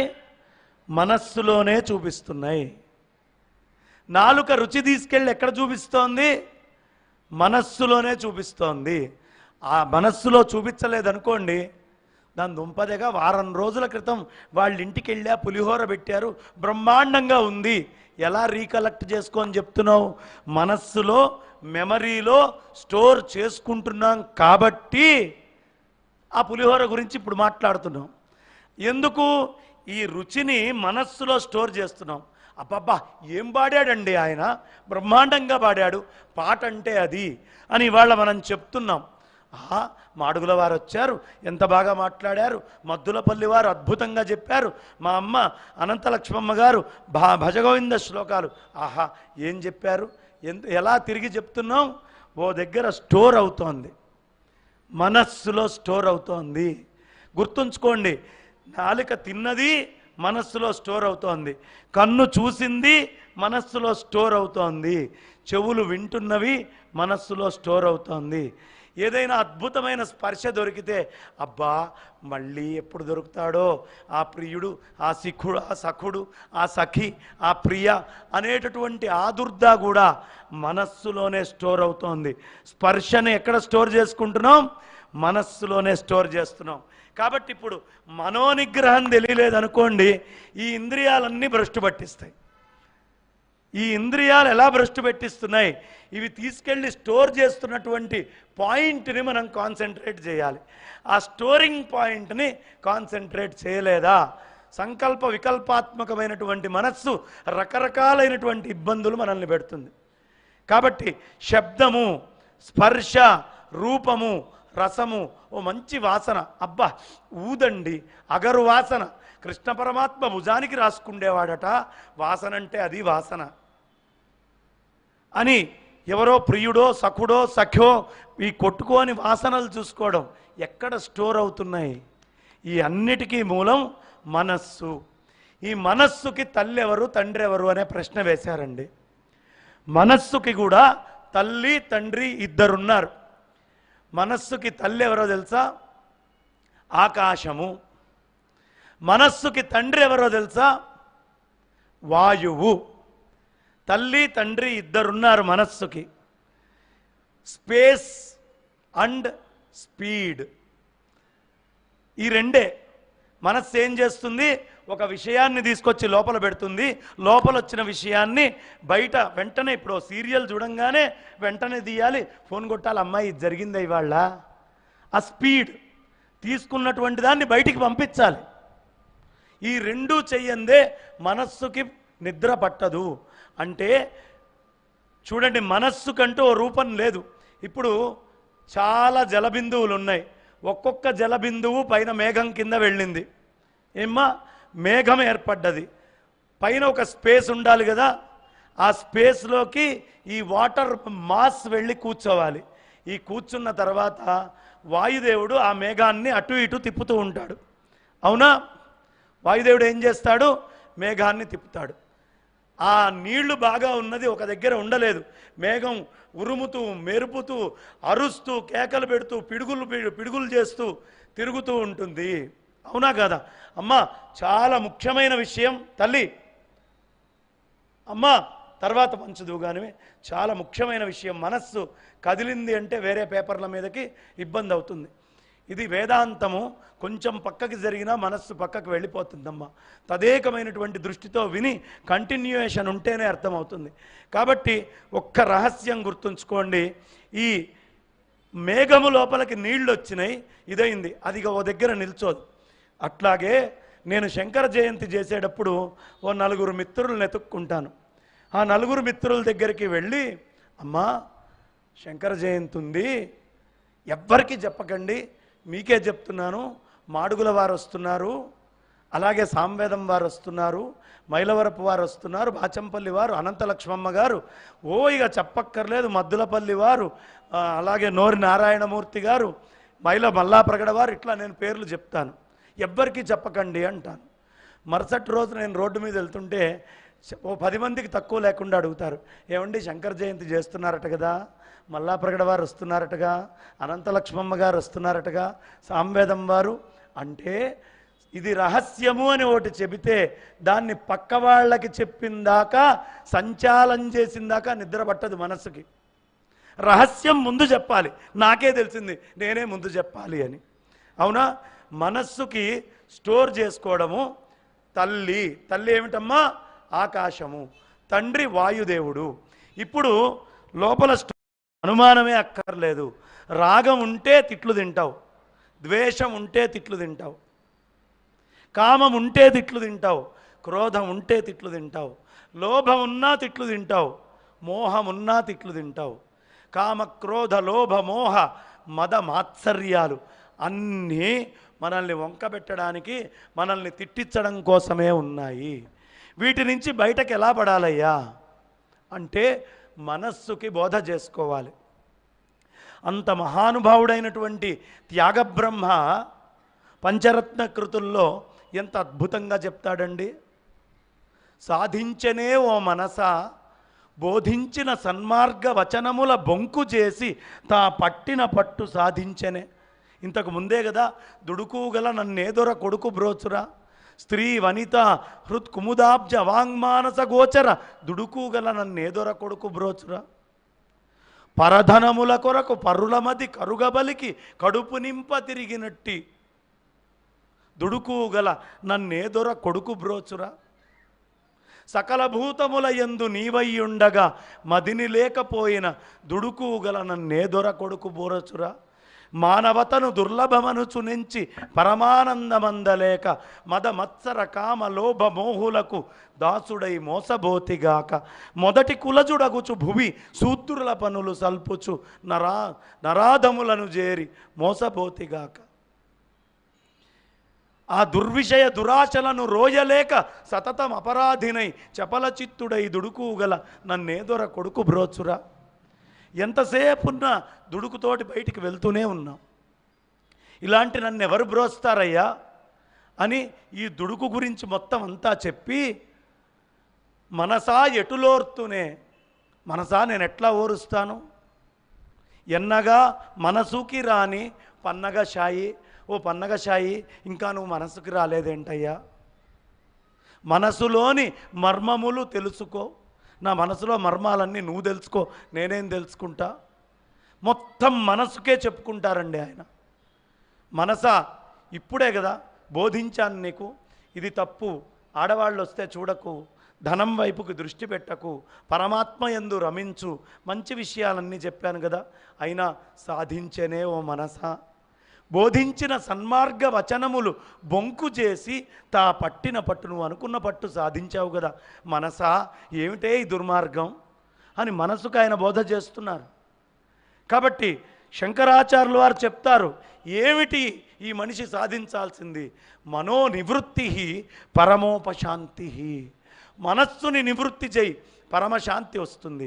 ఒక్కొక్క చుక్క ఉండి పైకి మేఘంగా ఉన్నప్పుడు అది అరుస్తుంది, దాంట్లో బీపీ వస్తుంది, కేకలు పెడతాడు, అరుస్తాడు, గొడవ చేస్తాడు, పట్టింపులు వస్తాయి, పంతాలు వస్తాయి, రకరకాలు వస్తాయి. కానీ ఒక్కసారి ఆ మేఘంలో ఉన్న ఒక్కొక్క చినుకు రాలి పడిపోయిందనుకోండి, మేఘానికి నామరూపాలు ఉన్నాయా? మన మనస్సులో కూడా విషయాలన్నిటినీ ఒక్కొక్క దాన్నే తీసేసి అలా బయటికి వదిలిపెట్టేశామనుకోండి, మన మనస్సులో ఎక్కడైనా రాగద్వేషాలు ఉండే అవకాశం ఉందా? ఇది పెద్ద బీభత్సం చేసే అవకాశం ఉందా? లేదు. మన దురదృష్టం ఏంటంటే వైరాగ్యం లేకపోవడమే.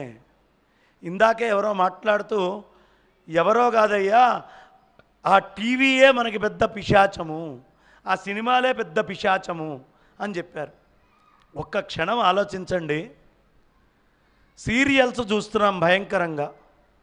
మనం చూసేటటువంటి సీరియల్లో కథ రాసిన వాడికి ఆ కథకి సంబంధం లేదు, డైరెక్షన్ చేసిన వాడికి డైరెక్టర్కి ఆ కథకి సంబంధం లేదు, నటించిన వాడికి కథకి సంబంధం లేదు.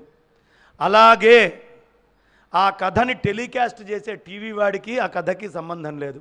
ఆ కథ చూసేటప్పుడు డబ్బులు దండుకోవడానికి అడ్వర్టైజ్మెంట్ వేసేవాడికి ఆ కథకి సంబంధం లేదు. దాని దుంపదెగ ఏ సంబంధం లేని మనకొచ్చి పడింది దాంతోటి సంబంధం. ఎందుకు వచ్చి పడ్డది ఆ సంబంధం? మనస్సు చేస్తున్న దుర్మార్గం, మనస్సు చేస్తున్నటువంటి మాయ, మనస్సు చేస్తున్నటువంటి మోసం. ఈ మనస్సు మనల్ని మోసం చేస్తోంది. దీన్ని అర్థం చేసుకోండి. మన ఏవ మనుష్యాణం కారణం బంధమోక్షయో. ఈ మనస్సే బంధానికి మోక్షానికి రెండిటికి కారణము. ఈ మనస్సుని జయించాలి. జయించాలి అంటే ఒక్కొక్క విషయాన్ని వదిలిపెట్టాలి. మనం ఇంత పూజ చేస్తాం కదా, ప్రపంచమంతా చూసే మనము పూజ చేసేటప్పుడు చివర్లో అమ్మ నాకు ఇంకొక గంటన్నర 2 గంటలు చెప్పాలనున్నా 10 నిమిషాల్లో ముగిస్తున్నా. నిజంగా చాలా పెద్ద విషయం నేను తీసుకుంది. ఇదో వారం 10 రోజులు చెప్పాల్సిన విషయం కనీసం గ్రౌండ్ ప్రిపేర్ అవ్వడానికి. కానీ ఈ విషయాన్ని ఒక్క 10 నిమిషాల్లో నేను ముగిస్తాను. ఇప్పుడు దాంతో సంబంధం లేదు, మనం సంబంధం తెచ్చిపెట్టుకున్నాం. అవునా కాదా? మీ అందరి చేతిలో సెల్ ఫోన్ ఉందా లేదా? ఉంది కదా.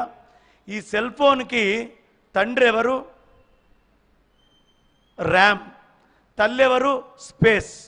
మనం ఏం చేస్తాం? సెల్ ఫోన్ కొనంగానే దీంట్లో స్పేస్ ఎంత ఉంది? 128 256 512 1 TB చూస్తున్నామా లేదా? తర్వాత ఎంత స్పీడ్గా ప్రాసెస్ అవుతుంది? 8 GB 16 GB 32 GB 64 GB చూస్తున్నాం కదా. మన మనస్సు కూడా అంతే. ఇక ఈ మనస్సును దాన్ని వేసుకొని వెళ్తున్నాం, ఆ సెల్ ఫోన్ ఒకటి వేసుకొని వెళ్తాం. అందులో వాట్సాప్ అని ఒకటి ఉంటుంది యాప్. ఆ వాట్సాప్ ఏం చేస్తుంది? దాని దుంపదగా వాట్సాప్కి చిన్నపిల్లవాడి డైపర్కి తేడా లేదు. ఎప్పుడూ తడిని చుట్టం ఏమైనా వచ్చిందా? ఏమొస్తుంది? ఏమీ రాదు. అట్లాగే మన మనస్సులోకి కూడా అడ్డమైన చెత్త ప్రపంచంలో నుంచి వాట్సాప్లోకి వచ్చినట్టే ప్రపంచంలో మనకు అవసరం ఉన్నది, అవసరం లేనటువంటిది, అడ్డమైన చెత్తని మొత్తం తెచ్చి మనస్సులో పెట్టుకుంటున్నావా? ఇప్పుడు ఈ సెల్ ఫోన్ లోపల చెత్తంతా పెరిగాక ఏం చేస్తాం? స్పీడ్ లేదండి, ప్రాసెస్ కావట్లేదు. మా పిల్ల ఫోన్ చేస్తే వీడియో మధ్యలో కట్ అవుతుంది అంటామా అనమా? అప్పుడు ఏం చేస్తాం? డిలీట్ అనే బటన్ కొడుతున్నామా? డిలీట్ కొడితే ఏమైంది? మళ్ళీ స్పేస్ వచ్చింది, స్పీడ్ అయింది. డిలీట్ ఎక్కడికి చేసాం? అనంతమైన స్పేస్లోకి చేసేసాం. ఈ స్పేస్లో నుంచి దీనికంటే పెద్దదైనటువంటి స్పేస్లోకి డిలీట్ చేసాం. వాడు పొరపాటును దాచిపెడితే ఆ పెద్ద టీవీలు పెట్టే దాంట్లో అది దొరకచ్చు 6 నెలల్లో, సంవత్సరమో, 10 ఏళ్ళలో. అక్కడి నుంచి వాడు కూడా డిలీట్ చేస్తాడు, ఇంకా పై స్పేస్లోకి వెళ్తుంది. అలాగే మన మనస్సులో విషయాన్ని కూడా డిలీట్ చేయాలి. ఎంతమంది రోజు మనస్సులో విషయాన్ని డిలీట్ చేస్తున్నారు? ఆయన చేస్తున్నారటండి. ఆయన డిలీట్ చేస్తే చేస్తున్నానని చెయ్యేందుకు లేపుతారండి? ఇంకా డిలీట్ కాలేదు కాబట్టి చేయలేపారు. డిలీట్ అయిన వాళ్ళు ఎవరు చేయలేపలేరు. డిలీట్ చేస్తే చేశాను అనే గుర్తు కూడా ఉండదు. కాబట్టి డిలీట్ చెయ్యట్లే. కానీ వేదం చెప్తుంది రోజు డిలీట్ చెయ్యండి. ఎలా? మీ ఇంట్లో దేవుడి దగ్గరైనా కూర్చోండి, గుళ్ళో దేవుడి దగ్గరికైనా వెళ్ళండి, ఇలా యజ్ఞం జరిగే దగ్గరికైనా వెళ్ళండి, ఏ బ్రాహ్మణోత్తముడినైనా ఆహ్వానించుకొని అనంతమైనటువంటి దాన్ని మొత్తాన్ని ఒక లిమిటెడ్ స్పేస్లోకి ప్రవేశపెట్టండి. అంటే మన ఫోన్లో నుంచి ఎవడో ఇంకోడు హై టెర్రాబైట్స్ స్పేస్లోకి పంపించినట్టుగా ఒక రూపాన్ని పెట్టుకోండి. ఓ రామయ్యనో, ఓ సీతమ్మతో కూడిన రామయ్యనో, ఓ రుక్మిణితోటి కూడిన కృష్ణయ్యనో, ఓ పార్వతితో కూర్చున్న పరమేశ్వరుణ్ణో, ఓ లక్ష్మితో కూర్చున్న ఇంకొక విష్ణుమూర్తినో, ఓ గణపతినో, ఇంకొక పరబ్రహ్మనో ఏదో పెట్టుకొని ముందర పెట్టుకోండి. ఫస్ట్ ఆయన ముందు మొత్తము అన్ని విషయాలని తగ్గించి ఆయనే సర్వస్వం అని మిమ్మల్ని డిలీట్ చేసుకొని పూజ మొదలుపెట్టండి. పూజలో మీరు ఒక్కసారి ధూపం దగ్గరకు వస్తారు, మీ వాసనలన్నీ వదిలిపెట్టేయండి. దీపం దగ్గరికి వస్తారు, నా దృష్టి ఎప్పుడు నువ్వే కనిపించాలి అని ఈ వెలుగును చూస్తున్నాను. అక్కడి నుంచి చక్కగా నైవేద్యం, నా రుచులన్నీ నీకే అర్పిస్తున్నాను. ఈ జీవితంలో నాకు చాలా రుచులు ఉన్నాయి. ప్రతి మనిషికి ఓ రుచి ఉంటుంది. ఆ రుచుల కోసం పడి చస్తూ ఉంటారు. ఆ రుచులన్నీ నీకే వదిలేస్తున్నాను. ఆ తర్వాత చక్కగా తాంబూలం, ఇదిగో నాయన రంగు మార్చు, ఇప్పటిదాకా ఉన్నవన్నీ రంగులు మారిపోవాలి, ఎర్రటి అరుణారుణ కాంతుల్లోకి నా యొక్క వాసనలన్నీ మారిపోవాలి అని తాంబూలాన్ని ఇవ్వండి. ఇచ్చిన తర్వాత నీరాజనం, కర్పూర గౌరం కరుణావతారం, చక్కగా ఆ కర్పూరానికి తామగ్నివర్ణం అన్నట్టు గౌరిని తీసుకొచ్చి ఆ కర్పూరానికి అంటిస్తే నిర్గుణ నిరాకారమైన శివతత్వం వస్తుంది. ఆ శివతత్వంలోకి తీసుకొని వెళ్ళి, లేదు విష్ణుతత్వంలోకి, లేదు గణపతి తత్వంలోకి, లేదు సుబ్రహ్మణ్య తత్వంలోకి, మీకు ఏ దేవుడు ఇష్టమైతే ఆ దేవుడి తత్వంలోకి దాన్ని మార్చేసేయండి. అప్పుడు రూపం లేకుండా అయిపోవాలి మన మనస్సు. ఎప్పటికల్లా అయిపోవాలయ్యా? వాసనలని అంటే మొత్తము పరిపూర్ణంగా నామాలు చెప్పాం, శబ్దం అంతా అప్పజెప్పేశాం. శబ్దం తర్వాత నాకు పూర్వం నుంచి వచ్చిన వాసనలను అప్పజెప్పేశాను. వాసనల తర్వాత రూపాలన్నీ అప్పజెప్పేశాను. రూపాల తర్వాత రుచులని, అభిరుచులని అప్పజెప్పేశాను. అభిరుచులన్నీ కూడా వర్ణం మారిపోయినాయి. మారినటువంటి వర్ణము నిరాకారమైపోవాలి. హారతి కర్పూరం ఇచ్చాం. ఇక్కడ ఇక మంత్రపుష్పమంతా బ్రహ్మతత్వానికి, అంటే నీ మనస్సుని మొత్తాన్ని బ్రహ్మతత్వం మీదకి తీసుకెళ్ళి పెట్టు. అంతా అయిపోయాక ఒక్క మంత్రం చెప్పండి. దీంతో నా ఉపన్యాసం ముగిస్తున్నా. చెప్పండి. కాయేన వాచా మనస్ ఇంద్రియైర్వా బుద్ధి ఆత్మనావా ప్రకృతే స్వభావాత్ కరోమి యద్యత్ సకలం పరస్మై నారాయణాయేతి సమర్పయామి. తత్సత్ బ్రహ్మార్పణమస్తు.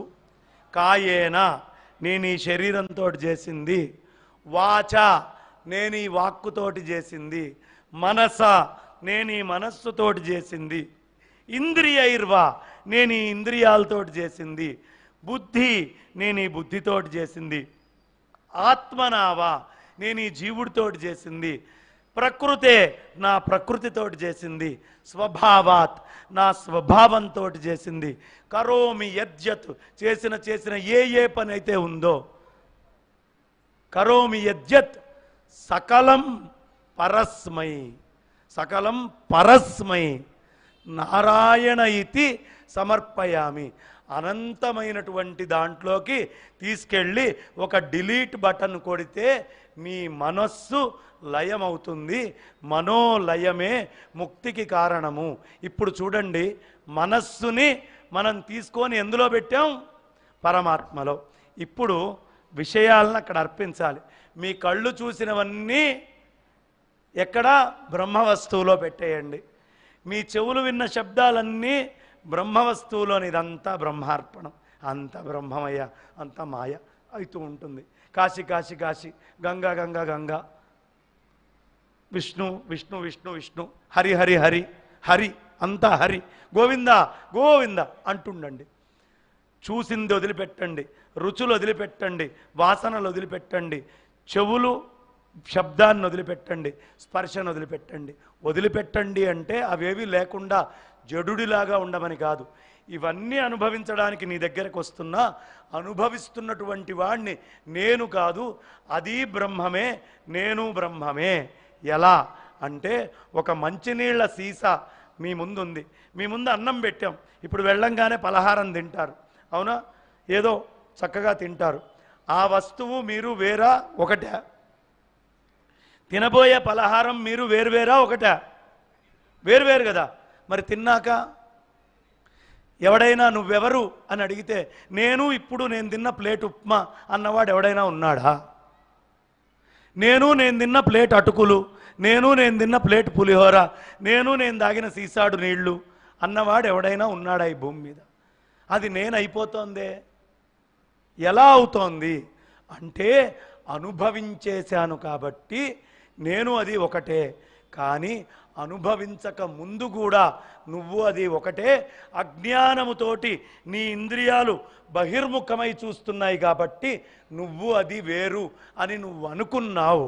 ఇది నీ అజ్ఞానం, నీ అవిద్య. అనుభవించినంత మాత్రానే అవిద్య పోయింది. బ్రహ్మాండంలో ఉన్నటువంటి అన్ని ఆత్మవస్తువులే.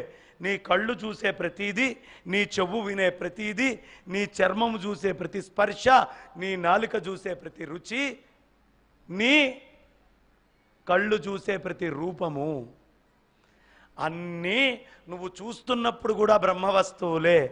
కానీ రెండుగా కనిపించి నేను అనుభవిస్తున్నాను అనే భ్రాంతి లేదు కాబట్టి వేరుగా కనిపిస్తున్నాయి. పెళ్ళి కాకముందు మొగుడు పెళ్ళాం వేరుగా ఉన్నా, పెళ్ళైన తర్వాత నాకు గట్టేశారు, 3 ముళ్ళు వేశారు, ఈవిడ నా పెళ్ళాం, నేను ఈవిడకి భర్తని అని ఒకటి ఎలా అవుతున్నారు?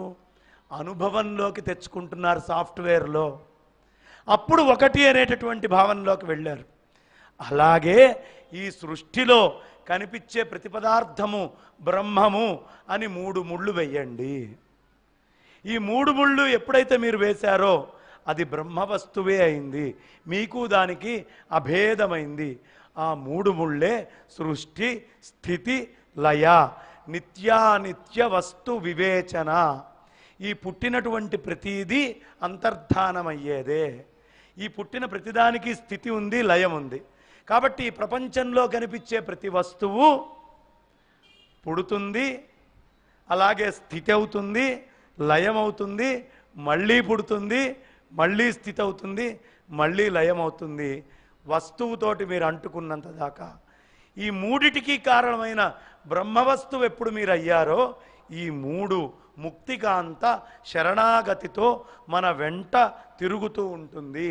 కాబట్టి ఈ మనస్సుకి రాసేటప్పుడు ప్రతి విషయాన్ని జాగ్రత్తగా రాయండి. ఒక పలక మీద రాస్తే రాసింది ఉండిపోతుందా? ఉంటుందా? ఉండదా? నీళ్ల మీద రాస్తే ఉండదు కదా. మీ మనస్సుని ప్రతిదాన్ని పట్టించుకొని దట్టించుకుండే పలకలాగా కాకుండా నీటిలాగా మార్చి జరుగుతున్నటువంటి విషయాన్ని కృష్ణయ్య సాక్షిభూతంగా ఎలా రాసి తాను అంటకుండా ఉన్నాడో అలా జీవించి ఆ క్షణం మీ కంటి ముందు ఉన్నది సత్యమని రాసుకుంటున్నట్టుగా నీటి రాతలు రాసి వదిలేయటము ఎవడు తెలుసుకుంటాడో వాడికి మాత్రమే మనస్సుని లయం చేసే లక్షణం వస్తుంది. మనోలయము అంటే అంతా బ్రహ్మవస్తువే అని మనకు తెలిసినప్పుడు మన మనస్సు ఏది ఏది అనుభవించడానికి చూస్తుందో అనుభవించక ముందు కూడా నేను అదే అని తెలుస్తుంది. దీన్ని శంకరాచార్యుల వారు రంగనాథుడి దగ్గర చెప్తారు. రంగనాథుడు ఎక్కడ పడుకున్నాడండి? శేషుడి మీద పడుకున్నాడు, అవునా కాదా? ఎక్కడ పడుకున్నాడు? శేషుడు. శేషుడు అంటే ఎవరు? శేషము ఎప్పుడు వాడతాం మనం డివిజన్లో? మిగిలినది.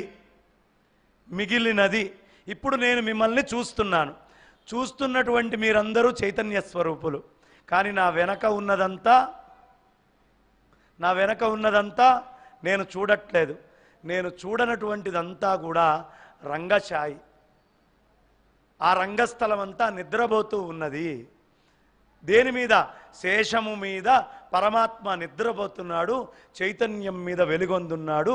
వెలుగొంది నీ కంటి ముందు కనిపించే ప్రతిదాన్ని చైతన్య వస్తువుగా చూస్తే శేషము చైతన్యమవుతుంది. ఇదే శేషశాయి. శేషం మీద నిద్రిస్తున్నాడు, కనిపిస్తున్న దాంట్లో ఆటలాడుతున్నాడు, రంగమంటపం మీద ఆటలాడుతున్నాడు. నానాటి బతుకు నాటకము, నానాటి బతుకు నాటకము, పుట్టుటయు నిజము పోవుటయు నిజము, నట్ట నడిమి పని నాటకము. ముందర ఆయన చైతన్యంగా చూపించేదంతా నాటకము, వెనకాల నిద్రపోతోంది నాటకము. నిద్రపోతున్నటువంటి శేషశాయి, చైతన్యంతో ఉన్నటువంటి శాయి, ఆ శేషుడు రెండూ ఒకటే అని ఎవడు తెలుసుకుంటాడో వాడికి దృశ్యము ద్రష్ట రెండూ ఒకటే అనే జ్ఞానం కలుగుతుంది. ఎవడికి దృగ్దృశ్య వివేకం కలుగుతుందో వాడికి మాత్రమే మనస్సు లయమవుతుంది, వాడు మాత్రమే చింతల నుంచి దూరం అవుతాడు. అంతే తప్ప అమేధ్యమైన ఈ శరీరం నేను అని ఎవడనుకుంటాడో వాడల్లా కడుపులో ఉన్నటువంటి ఆ పెంట కూడా నేనే అనుకోవాలి. అనుకోకపోతే పనికిరాడు. నేను ఈ శరీరం అనుకున్నవాడు కడుపులో ఉన్న మలం కూడా. కానీ కడుపులో ఉన్న మలం నేను అని ఒప్పుకోవడానికి ఎవడు ఒప్పుకోడు. ముక్కు మూసుకొనే అవతలకి పోతాడు. ఎందుకు పోతున్నాడు? నీలో ఉన్నదేది నువ్వు కాదు, నేననుకుంటున్న జీవుడు కాదు, బ్రహ్మవస్తువుగా ఇది అది ఒకటే. కాబట్టి బ్రహ్మాన్ని తెలుసుకుంటే నీలో ఉన్న వాసనలన్నీ దూరం అవుతాయి. బ్రహ్మాన్ని తెలుసుకోకుండా నువ్వు ఎన్ని సెంట్లు బయటికి కొట్టుకున్నా నీలో ఉన్న వాసనలు పోవు. బ్రహ్మము మాత్రమే లోపల నుంచి వాసనలన్నీ శుభ్రం చేయగలదు. ఇది అమేధ్యము. చీము, నెత్తురు, ఎముకలు, మాంసము, చర్మముతోటి నిండి ఉంది. ఇది క్రిములతోటి నిండి ఉంది. దీని యందు దుర్గంధం ఎప్పుడూ వస్తూ ఉంది, అశేషంగా వస్తోంది. ఇందులో ఎప్పుడూ మలమూత్రాలు నివసిస్తూ ఉన్నాయి. కాబట్టి ఇది నువ్వయ్యే అవకాశం లేదు. నువ్వు చైతన్యమైన బ్రహ్మవస్తువువి. కానీ అజ్ఞానము చేత నీ లోపల ఉన్న జీవుడు నేను అనుభవిస్తున్నాను అనుకోని ఇబ్బంది పెడుతున్నాడు. అందుకనే శంకరాచార్యుల వారు చేతో భృంగ భ్రమసి వృధా భవమరు భూమౌ విరసాయాం భజ భజ లక్ష్మీ నరసింహానగ పదసరసిజ మకరందం. నీ లోపల ఉండే జీవుడి మేలు కోరుకుంటావా ఓ మనస్సా? ప్రభుజీవ ప్రియమిచ్చసి చే నరహరి పూజాం కురు సతతం. నరహరి పూజ చెయ్యి. నరహరంటే ఎవరు? అంతటా నిండి ఉన్న విష్ణుతత్వమే నరహరి. నరహరి అంటే సింహం మొహము, శరీరం మనిషిది ఉన్నది అని కాదు. ప్రహ్లాదుడు ఇందుగలడందు లేడని సందేహము వలదు చక్రి అన్నాడు. నరసింహుడని ప్రహ్లాదుడికి తెలియదు. చక్రి సర్వోపగతుండెందెందు వెదకి చూచిన అందందే గలడు. కాలచక్రాన్ని ధరించిన పరమాత్మ కాలములో అంతటా నిండి ఉన్నాడు అని చెప్పాడు వెదకి చూస్తే. కాబట్టి ఆ చెప్పినటువంటి స్వామిని వెదకి చూస్తే అంతటా ఉన్నాడు. దానవాగ్రులమై మనం చూడట్లేదు కాబట్టి మనకి కనిపించట్లేదు. హిరణ్యకశిపురికి పరమాత్మ అంతటా కనిపించడు, ప్రహ్లాదుడైతేనే కనిపిస్తాడు. ఆ ఆహ్లాదమైన మనస్సు వస్తుంది. కాబట్టి ఇక్కడ మనం తెలుసుకోవాల్సినటువంటి ప్రధానమైన అంశము, ఈ మనస్సుని అంతటా నిండి ఉన్నటువంటి బ్రహ్మవస్తువునందు ఎవడు రమింపజేస్తాడో, ఆ పరమాత్మ యందు ఎవడు రమింపజేస్తాడో వాడు మాత్రమే ముక్తికాంతని పొందగలడు. నా కొడుకు, నా బంధువులు, నా ధనము, నా వస్తువులు, నా ఇల్లు, నా అనే మోహంలో ఉండే ఎవ్వడికి పరమాత్మ పట్టుబట్టడు. దీనికి ఋషభుడి చరిత్ర చెప్పుకోవాలి, జడభరతుడి చరిత్ర చెప్పుకోవాలి, అనేక కథలు చెప్పుకోవాలి. ఈ మొత్తం సూత్రాలకి న్యాయం చేయాలంటే జీవితాంతం చెప్పుకుంటూనే ఉండాలి. కాబట్టి ఉన్నటువంటి సమయములో చెప్పుకుండే ఒక్క విషయం ఏమిటి అంటే, పరమాత్మ అంతటా ఉన్నాడు. ఎదురుగుండా కనిపించే ప్రతి అణువునందు, ప్రతి పర్వతమునందు, ఈ బ్రహ్మాండమునందు ఆ బ్రహ్మతత్వాన్నే నింపుకొని అన్నిటి యందు ఆత్మవస్తు దర్శనం చేద్దాము. ఇదే ముక్తికి సోపానము అని చెప్తూ, కాయేన వాచా మనసేంద్రియైర్వా బుద్ధ్యాత్మనావా ప్రకృతే స్వభావాత్ కరోమి యజ్జత్ సకలం పరస్మై నారాయణాయేతి సమర్పయామి. యదక్షర పదభ్రష్టం మాత్రాహీనం చ యద్భవేత్ తత్సర్వం క్షమ్యతాం దేవ పురుషోత్తమ.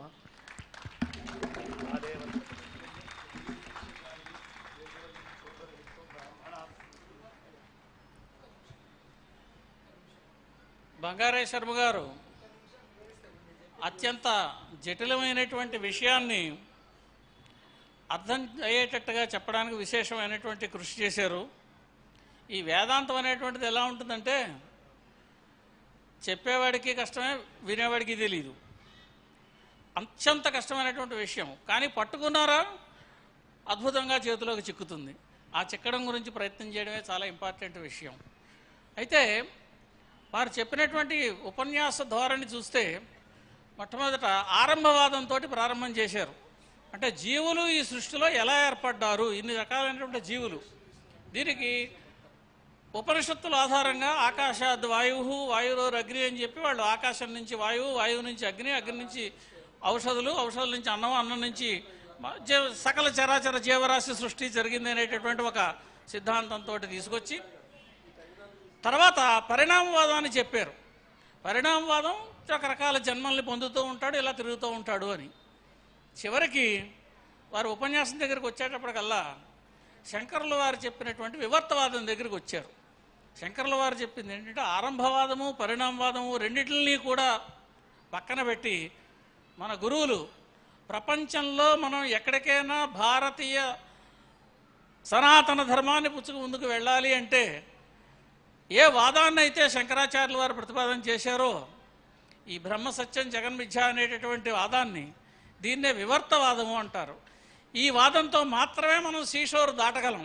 ప్రపంచంలో అత్యాధునికమైనటువంటి శాస్త్రవేత్తలు చేస్తున్నటువంటి ప్రయోగాలు ఈ ఆరంభవాదం మీద, పరిణామవాదం మీద అనేక రకాలుగా జరుగుతున్నాయి.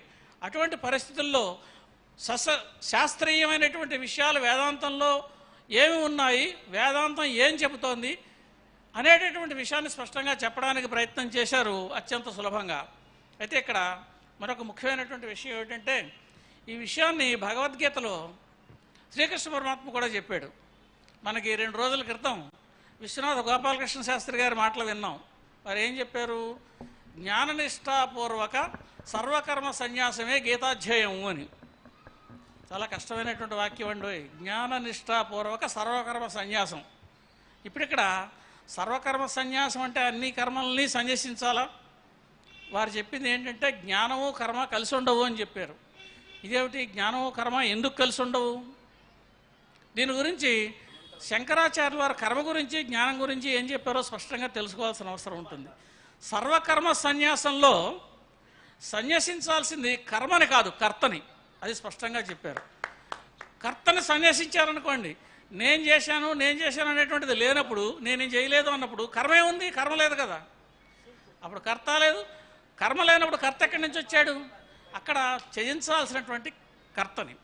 ఇప్పుడు ఈ కర్త కర్మ కలిసి ఉంటే సంసారం, ఈ రెండు విడిపోతే సన్యాసం. కర్త కర్మ రెండు భ్రమ అనేటటువంటి అకర్మ దర్శనమే జ్ఞానం. ఈ జ్ఞానం సన్యాస లక్షణం. ఇప్పుడు వారు సన్యాసం అని దాని గురించి స్పష్టంగా చెబుతున్నారు కదా. ఈ రెండు భ్రమలే, కర్త కర్మ భ్రమలే అన్న అకర్మ దర్శనమే జ్ఞానం. ఆ జ్ఞానమే సన్యాస లక్షణం. అంటే శంకరాచార్యులు వారు ఏం చెప్పారు? ఈ కర్మ అనేటటువంటి భ్రమ జ్ఞానంతో ఎలా కలుస్తుందయా అని అడిగారు. భ్రమ జ్ఞానంతో కలవదు కదా. కాబట్టి ఈ రెండింటికి ఉండేటటువంటి విషయాన్ని ఆ రకంగా భగవద్గీత ద్వారా శంకరాచార్యుల వారు మనకు అందించారు. ఇందాక వారు చెబుతూ మనసులో అన్నీ పేరుకుపోతున్నాయి, వీటిని డిలీట్ చేయాలి అన్నారు. కేవలం డిలీట్ సరిపోదండి, కంట్రోల్ ఆల్ట్ డిలీట్ కొట్టాలి. కంట్రోల్ ఆల్ట్ డిలీట్ కొడితేనే మొత్తం అంతా పరిశుభ్రంగా తయారవుతుంది. లేదా నిశ్చలమైనటువంటి మనస్సులోకి స్థితికి వచ్చారంటే మీరు స్థితప్రజ్ఞతకు వచ్చినట్టే. ఆ నిశ్చలమైనటువంటి మనస్సులోకి తీసుకురావడం, మనస్సులోకి ఏ విషయాన్ని పోకుండా ఉండడం, వాటిని నిగ్రహించడం, ఇది సాధన ద్వారా మాత్రమే సాధ్యపడుతుందని చెప్పి ఇప్పుడు మనకి బంగారయ్య శర్మ గారు చాలా స్పష్టంగా తెలియజేశారు. ఇంతటి అద్భుతమైనటువంటి విషయాన్ని స్పష్టంగా తెలియజేయడానికి వారు చేసినటువంటి కృషికి మన అందరం తప్పనిసరిగా కాబట్టి